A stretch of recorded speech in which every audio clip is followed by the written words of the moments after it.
Subscribe Muhammad Amjad Nadwi, Indian Islamic scholar. أعوذ بالله من الشيطان الرجيم بسم الله الرحمن الرحيم اقتربت الساعة وانشق القمر وإن يروا آية يعرضوا ويقولوا سحر مستمر وكذبوا واتبعوا أهواءهم وكل أمر مستقر.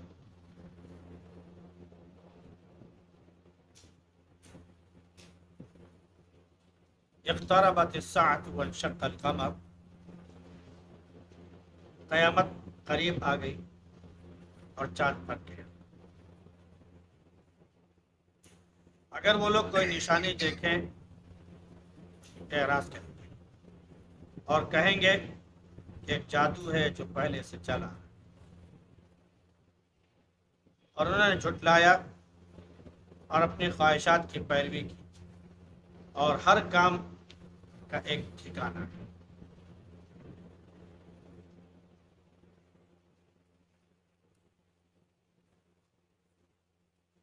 یہ سورہ قمر ہے. اس سے پہلے جو سورہ تھی وہ سورہ نجم تھی. نجم ستارے کو کہتے ہیں، تارے کو کہتے ہیں، اور قمر چاند کو کہتے ہیں. نجم بھی ایک سیارہ اور قمر بھی سیارہ.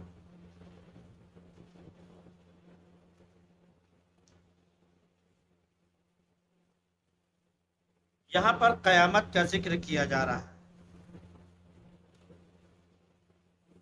اور ساتھ میں چاند کا بھی ذکر کیا جا رہا ہے. اس کے دو پہلو ہیں. ایک تو یہ کہ نبی کریم صلی اللہ علیہ وسلم ایک مرتبہ ایک موقع پر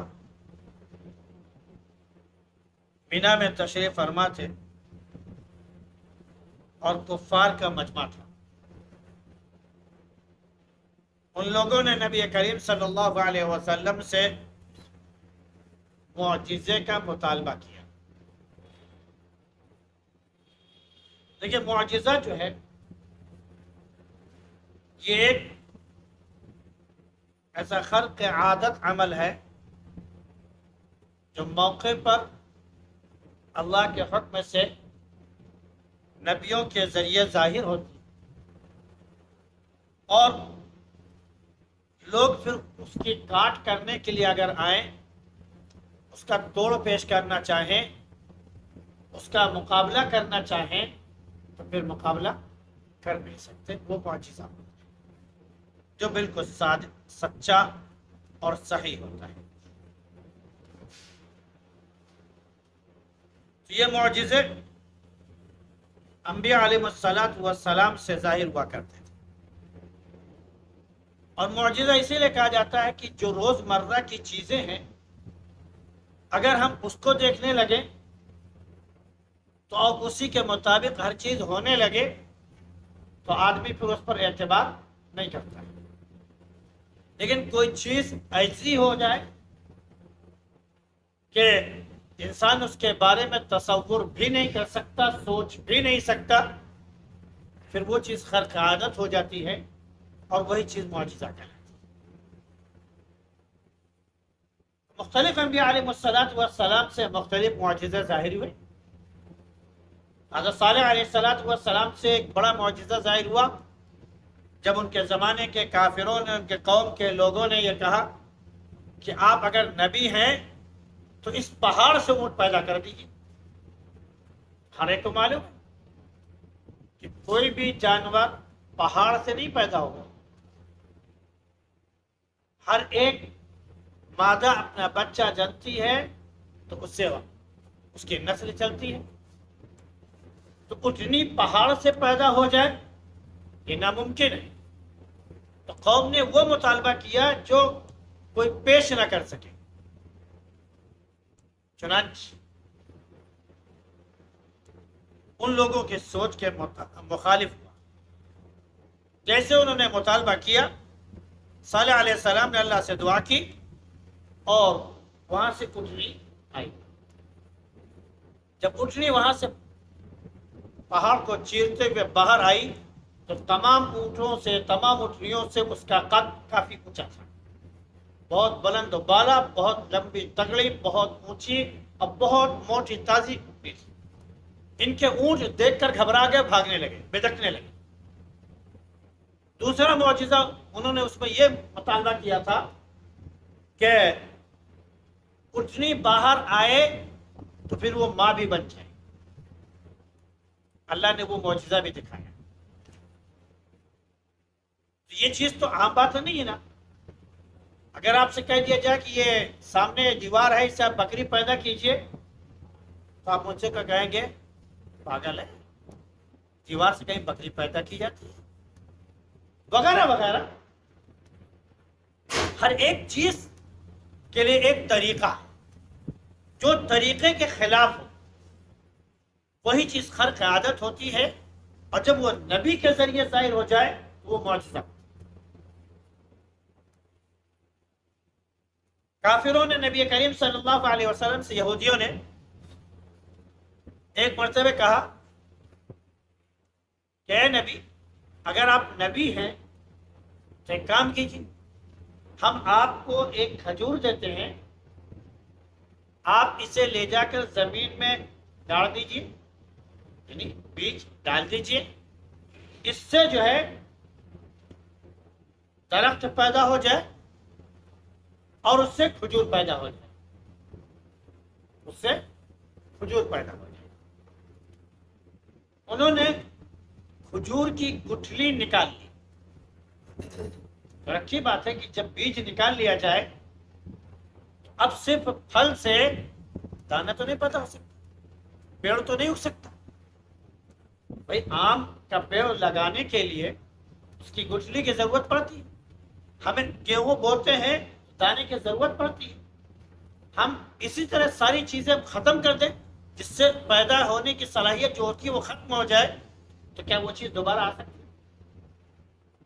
بھائی ہم بادام کھاتے ہیں، لیکن بادام جب اس کے اپنے پورے چھلکے کے ساتھ ہوتا ہے اور اس کو جب ہم دفن کرتے ہیں کچھ دنوں بعد اس سے کھوپڑی نکلتی ہیں، پیڑ بنتا ہے۔ ایسے تمام پھلوں کے بارے میں ہم جانتے ہیں۔ ہم سیب کھا رہے ہیں، اس سے دانہ نکلتا ہے، بیج نکلتا ہے، آگے وہ کام آتا ہے۔ ہم سرسوں پیرتے ہیں، ہمیں دال نکلتی ہے، اسی سرسوں کے اندر پھر دوبارہ زمین میں ڈال دیتے ہیں، پھر کیا ہوتا ہے؟ پھر وہی پیڑ پیدا ہوتا ہے، سرسوں دوسری پیدا ہو جاتی ہے۔ تو یہ ایک طریقہ ہے، خرق عادت جو پیش آ جائے وہی معجزہ۔ اب انہوں نے کیا کیا کہ چپکے سے کھجور سے کیا کی، گٹھلی نکال دی۔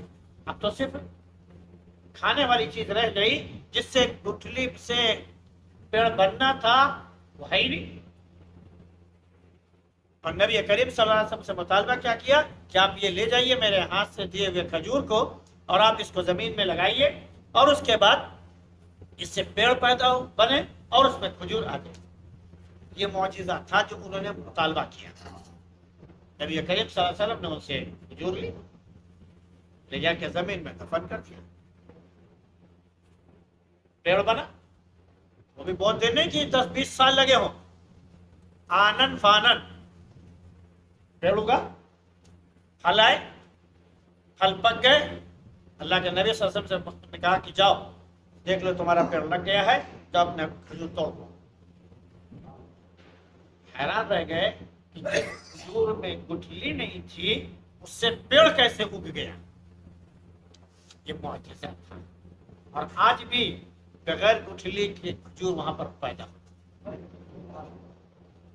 ایک بھی گٹھلی نہیں پائیں گے پوری کھجور میں، وہ الگ ہی قسم۔ یہ نبی کریم صلی اللہ علیہ وسلم کا معجزہ تھا۔ تو یہ جو خرق عادت کوئی چیز پیش آ جائے وہ چیز معجزہ ہوتی ہے۔ ایسے ہی انہوں نے مینا کے مقام پر نبی کریم صلی اللہ علیہ وسلم سے مطالبہ کیا کہ ہم کو کوئی معجزہ دکھائیے۔ آپ صلی اللہ علیہ وسلم نے ان سے کہا کہ ذرا نگاہ اوپر اٹھائیے آسمان کی طرف، جب لوگوں نے آسمان کی طرف اپنی نگاہ اٹھائی تو غار حرا کے سامنے چاند 2 ٹکڑے ہوا، اور اس طرح ہوا کہ جو پورا حرا پہاڑ ہے جہاں پر نبی کریم صلی اللہ علیہ وسلم پر وحی نازل ہوئی، تو جو حرا پہاڑ ہے چاند کا آدھا ٹکڑا حرا پہاڑ کے اس جانب اور آدھا ٹکڑا چاند حرا پہاڑ کے اس جانب، بیچ میں حرا پہاڑ، ایک ٹکڑا ادھر اور ایک ٹکڑا۔ بعض لوگ کہتے ہیں، بعض روایت ایسی آتی ہے کہ جب نبی کریم صلی اللہ علیہ وسلم نے معجزہ دکھایا، چاند ٹکڑے کیے اشارے سے، تو چاند کا ایک ٹکڑا پہاڑ کے اوپر تھا اور چاند کا ایک ٹکڑا پہاڑ کے نیچے تھا، اس طرح چاند 2 ٹکڑے۔ اسی لیے مفسرین یا جو راوی حضرات ہیں وہ یہ کہتے ہیں کہ چاند 2 مرتبے پھٹا ہے، چاند 2 مرتبے پھٹا ہے، 2 مرتبے اس کے ٹکڑے ہوئے ہیں، اور نبی کریم صلی اللہ علیہ وسلم کے ذریعے۔ تو یہ ہو سکتا ہے کہ ایک مرتبہ جب دائیں بائیں ہوا تو ایک حصہ ادھر تھا ایک حصہ ادھر تھا، اور ایک مرتبہ یہ ہو سکتا ہے کہ ایک حصہ جب اوپر تھا تو ایک حصہ پہاڑ کے پیچھے تھا۔ جب لوگوں نے خوب اچھی طرح دیکھ لیا اور سب کو یقین ہو گیا کہ نہیں چاند کے ٹکڑے ہو چکے ہیں، تو لوگوں نے کہا کہ محمد نے ہمارے اوپر یا تو جادو کر دیا ہے یا تو چاند کے اوپر جادو کر دیا، پھر چاند جا کر آپس میں وغیرہ۔ ایک تو اس وجہ سے یہاں پر انشق القمر کہا کہ چاند پھٹ گیا، 2 ٹکڑے۔ دوسرے یہ کہ یہاں پر چاند کا ذکر قیامت کے ساتھ کیا گیا، گویا کہ قیامت کی نشانیوں میں سے ایک نشانی یہ بھی ہے کہ جب قیامت قائم ہوگی تو یہ چاند کے بھی ٹکڑے ہو جائیں گے، سورج بھی بکھر جائے گا اور وغیرہ وغیرہ۔ اذا الشمس كورت واذا النجوم انكدرت واذا الجبال سيرت واذا العشار عطلت، پورا منظر کھینچا گیا۔ اذا الشمس كورت، جب سورج بے نور ہو جائے گا، جب سورج، آج سائنٹسٹ یہ کہتے ہیں کہ کبھی زمانے میں کسی زمانے میں لاکھوں سال نوری، خربوں سال نوری پہلے سورج میں دھماکہ ہوا تھا تو اس سے یہ سارے ستارے بکھر گئے اور سورج اپنے دھیرے دھیرے سورج بجھ رہا ہے۔ آج کی سائنس یہ کہتی ہے اگر سورج حقیقت میں دھیرے دھیرے بجھ رہا ہے، آج تک اس کی روشنی کم کیوں نہیں؟ کوئی بتا سکتا؟ اگر بجھ رہا ہے، کیونکہ ہمارے سامنے جب انگارہ ہوتا ہے تو جب وہ دھیرے دھیرے بجھنا شروع ہوتا ہے تو اوپر اس کے کالا پن آنا شروع ہوتا ہے اور انگارہ دھیرے دھیرے ختم ہونا شروع ہوتا ہے، یہاں تک ایک وقت آتا ہے کہ اندر آگ تو ہوتی ہے، انگارہ تو ہوتا ہے، اوپر پورا کوئلہ بن چکا ہوتا ہے۔ وہ انگارہ جیسے دہک رہا تھا آپ کو اوپر نظر نہیں آتا، جیسے ہم اس کا ٹکڑے کریں تو فوراً اندر انگارہ پھر نظر آ جاتا ہے، اگر نہ کریں تو دھیرے دھیرے کر کے وہ بجھ جاتا ہے اور پورا کوئلے کی شکل میں نظر آتا ہے۔ تو اگر سورج کی روشنی مان بڑھ رہی ہے، کم ہو رہی ہے، تو اس سائنس سے سوال یہ ہے کہ آج تک سورج کی روشنی کم کیوں نہیں ہوئی؟ نبی 80 سال 20 سال 30 سال 50 سال آپ نے دیکھے کبھی سورج کی روشنی کم دیکھی؟ جاڑا کا اس کا جو وہ ہے اس اعتبار سے ہوتا ہے، گرمی کا جو اس کا وہ ہے اس اعتبار سے ہوتا ہے، لیکن کبھی بھی اس میں کوئی کمی پیش نہیں۔ کیسے مان لیں کہ سورج کو؟ ہاں، جب قیامت قائم ہوگی، اللہ رب العزت نے فرمایا اذا الشمس كورت، جب قیامت قائم ہوگی تو یہ سورج بے نور ہو جائے گا، اس وقت ہو جائے گا۔ جب سورج بے نور ہوگا تو اس کا مطلب یہ ہے کہ روشنی ختم ہو جائے گی، یہ روشنی جو ہم کو نظر آ رہی ہے ختم ہو جائے گی، چاروں طرف صرف تاریکی ہی تاریکی، تب جا کر اس کی روشنی۔ وَإِذَا النُّجُومُ انكدرت، اور یہ جو ستارے ہیں نا بکھر جائیں جی، بالکل اندھیرا ہو جائے۔ وَإِذَا الْجِبَالُ سُيِّرَتْ، یہ جو پہاڑ ہم کو بڑے بڑے جمے ہوئے نظر آ رہے ہیں نا، یہ ایسے اڑ رہے ہوں گے، ہم کو دکھائی پڑیں گے جیسے کہ روئی کے گالے جب روئی دھنی جاتی ہے تو اڑتے ہوئے نظر آتے ہیں، ایسے یہ پہاڑ اڑتے ہوئے نظر آتے ہیں۔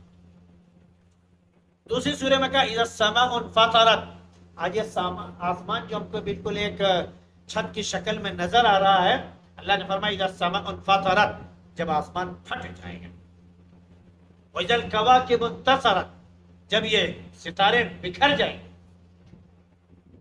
واذا البحار فجرت، جب سمندر میں جوش پیدا ہو جائے گا، ہلچل پیدا ہو جائے گی۔ کئی پر کہا گیا کہ واذا البحار سعرت، جب سمندر میں کیا بولتے ہیں کہ آگ پیدا ہو جائے گی، یعنی سمندر کا پانی کھولنے لگے، یہ سب قیامت کے وقت یہ سارا منظر سامنے ہے۔ تو اللہ نے فرمایا یہاں پر جو ذکر کیا وہ یہ کہ جب قیامت قائم ہوگی اس وقت یہ چاند جو ہم کو ایک منظم شکل میں، گول شکل میں جو ہم کو دکھائی پڑ رہا ہے نا، یہ ختم ہو چکا ہوگا، یہ ٹوٹ پھوٹ جائے گا۔ تو اللہ نے اس کی طرف اشارہ فرمایا کہ اگر یہ نشانی دیکھتے ہیں تو فوراً اعراض کرتے ہیں اور کہتے ہیں کہ ہمارے اوپر ایک ایسا جادو کر دیا گیا ہے جو مسلسل قائم ہے، پہلے سے بھی چلا رہا ہے اور اب قائم ہے کہ اس کے اوپر کوئی دوسرا جادو حاوی نہیں ہو سکتا۔ بس معاملہ یہ ہے کہ انہوں نے جھٹلایا اپنے خواہشات کی پیروی، حالانکہ معاملہ ہے کہ وَكُلُّ أَمْرٍ مستقر، ہر بات ہر کام کا ایک مدار ہے، ایک مقام ہے، وہاں پر جا کر وہ ٹھہر جاتا ہے، تو وہاں پر استقرار آ جاتا ہے۔ سورج کے بارے میں اللہ نے فرمایا وَالشَّمْسُ تَجْرِي لِمُسْتَقَرٍّ لَهَا، سورج چل رہا ہے، بھاگ رہا ہے، دوڑ رہا ہے اپنے ٹھکانے کے، اس کے ٹھکانے کہیں ہے۔ ایک تو ہے کہ روز مرہ کے اعتبار سے اس کا ٹھکانہ ہے کہ جا کر نکلتا ہے، پھر ڈوبتا ہے، پھر آ کے نکل آتا ہے، روز کا مستقر اس کا یہ۔ سال کا مستقر یہ کہ ایک سال میں اس کا جو ایک چکر ہوتا ہے وہ ایک اس کا الگ مستقر ہے۔ پھر اس کا ایک مستقر یہ ہے کہ قیامت کے دن جب وہ جائے گا رب ذوالجلال کے بارگاہ میں حاضر ہوگا اور کہے گا پروردگار کیا مجھے نکلنے کی اجازت ہے، تو پروردگار اس وقت حکم دے گا کہ اب تمہیں اس طرح جیسے نکلتے تھے اب نکلنے کی اجازت نہیں ہے، واپس جاؤ۔ تو سورج اسی وقت جو پچھم میں ڈوبا تھا اب وہیں سے وہ نکلے گا، کیونکہ اب اس کو آگے جانے کا حکم نہیں ہے کہ وہ جائے اور چکر لگا کے آئے پھر اپنی جگہ سے مشرق سے نکلے، نہیں۔ جب وہ سجدے میں جائے گا عرش کے نیچے، اللہ سے کہے گا کہ پروردگار اب مجھے اجازت ہے نکلنے کی، تو رب کہے گا کہ اب اجازت نہیں آگے جانے کی، یہیں سے پلٹ جاؤ۔ تو جس جگہ وہ سجدہ ریز ہوا وہیں سے وہ پلٹ آئے گا، وہیں سے وہ پلٹ آئے گا۔ نتیجہ کیا ہوگا کہ سورج کہاں سے نکلے گا؟ پچھم سے، مغرب سے، ڈوبنے کی جگہ سے طلوع ہوگا، وہ قیامت کا وقت۔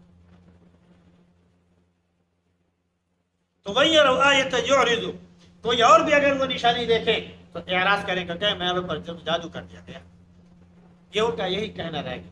حالانکہ معاملہ کیا وَكُلُّ أَمْرٍ مُسْتَقِرٌ، ہر معاملہ جو ہے اس کا ایک انجام ہے، ایک ٹھکانہ ہے، ایک مستقر ہے۔ کوئی بھی چیز ایسی نہیں ہے جو اپنے استقرار پر جا کر نٹ ہے۔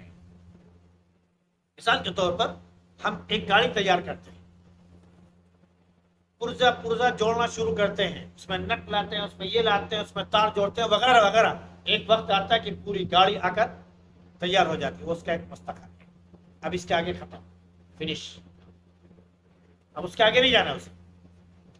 اسی طرح ہم بیج ڈالتے ہیں زمین میں، جاتا ہے، وہ گلتا ہے، پیڑ اگتا ہے، اس کے بعد اس میں پھل آتے ہیں، پھر اس کے بعد وہ پکتا ہے، اس کے بعد ختم، چل اس کا مستقر ہو گیا۔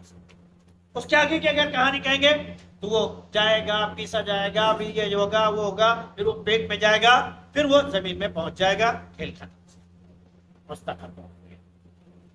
ایسے ہی انسان کا عمل چاہے اچھا ہو اور چاہے برا ہو، اس کا بھی ایک مستقل ہے کہ انسان موت کے وقت تک عمل کرتا رہے گا، یہاں تک کہ اس کا عمل یا تو اس کو جنت میں پہنچا دے گا یا اس کو جہنم میں پہنچا دے گا۔ تو جنت اور جہنم میں جو مستقر بتایا گیا ہے ان لوگوں کے لیے نہیں بتایا گیا ہے جو جہنم میں گئے اور پھر جہنم سے نکال لیے جائیں گے، کیونکہ ان کے لیے مستقر نہیں ہے، وہ تھوڑی دیر کے لیے تو ہے لیکن ہمیشہ قائم رہنے کے لیے وہ نہیں ہے۔ جیسے ہی مومن اپنے عذاب بھگت لے گا، عذاب کی اس کے گناہوں کی سزا مل جائے گی، وہ مکمل ہو جائے گی، تو وہاں سے وہ نکالا جائے گا اور اس کا جو مستقر ہے جنت وہاں پر بھیج دیا جائے گا۔ تو جہنم میں جا کر نکل آنے والا وہ جہنم اس کا مستقر نہیں ہے، جنت اس کا مستقر ہے۔ جہنم کس کے لیے مستقر اور جنت کس کے لیے مستقر؟ جنت میں جو چلا گیا وہ کبھی نہیں نکلے گا، چاہے شروع میں چلا جائے، بے حساب و کتاب چلا جائے، آسانی کے ساتھ حساب کے بعد چلا جائے، حساب کتاب سختی کے ساتھ ہو پھر معاف کر دیا جائے سفارش کی وجہ سے، اس کے بعد چلا جائے، وہ آراف پر کھڑا ہوا ہے سب لوگوں کا حساب کتاب ہو جائے اس کے بعد وہ چلا جائے، یا وہ جہنم میں چلا جائے پھر وہاں سے وہ نکال کر پھر جنت میں بھیج دیا جائے، بہرحال جو بھی جنت میں جائے گا جنت سے وہ دوبارہ وہ اس کا مستقل ہے۔ اور جو کافر اور مشرک ہیں ان کا معاملہ یہ کہ ایمان پر یہ قائم نہیں تھے، انہوں نے کلمہ لا الہ الا اللہ کا اقرار نہیں کیا، اللہ کی ذات پر ایمان نہیں لائے، تو ان کا دینی جتنا بھی اچھا عمل ہوگا اس کا بدلہ دنیا میں مل جائے گا، آخرت میں ان کے لیے کوئی عمل کا جزا بدلہ باقی نہیں رہے گا۔ ان کے جو گناہ تھے، جو کفر تھا، جو شرک تھا، جو ظلم تھا، جو دیگر تمام چیزیں تھیں، اس کی وجہ سے جب یہ مستقل جہنم میں جائیں گے تو جہنم ان کا مستقر بن جائے گا، پھر وہاں سے یہ کبھی نہیں نکالے گئے، خالدین فیہا ابدا، ہمیشہ ہمیشہ اس میں یہ رہیں گے۔ جنتیوں کے لیے کہا گیا کہ جنتی جب جنت میں جائیں گے خالدین فیہا ابدا، ہمیشہ اس میں رہیں گے، اور جہنمی کے لیے کہا گیا کہ جب وہ اس میں جائیں گے خالدین فیہا ابدا، ہمیشہ ہمیشہ جہنم میں، یہ ان کا مستقر ہے۔ تو ہر چیز کا ایک مستقر ہے، وَكُلُّ أَمْرٍ مُسْتَقَرٌ۔ تو اس لیے ہمیں معلوم ہونا چاہیے کہ جب ہر چیز کا ایک اینڈ ہے، ایک انجام ہے، تو بہتر انجام وہی ہے جو عمل صالح کے ذریعے آخرت میں ہم کو مل جائے۔ اللہ اسی عمل کی ہم کو توفیق نصیب فرمائے۔ سبحان اللہ وبحمدہ، سبحانک اللہم وبحمدک، ونشہد ان لا الہ الا انت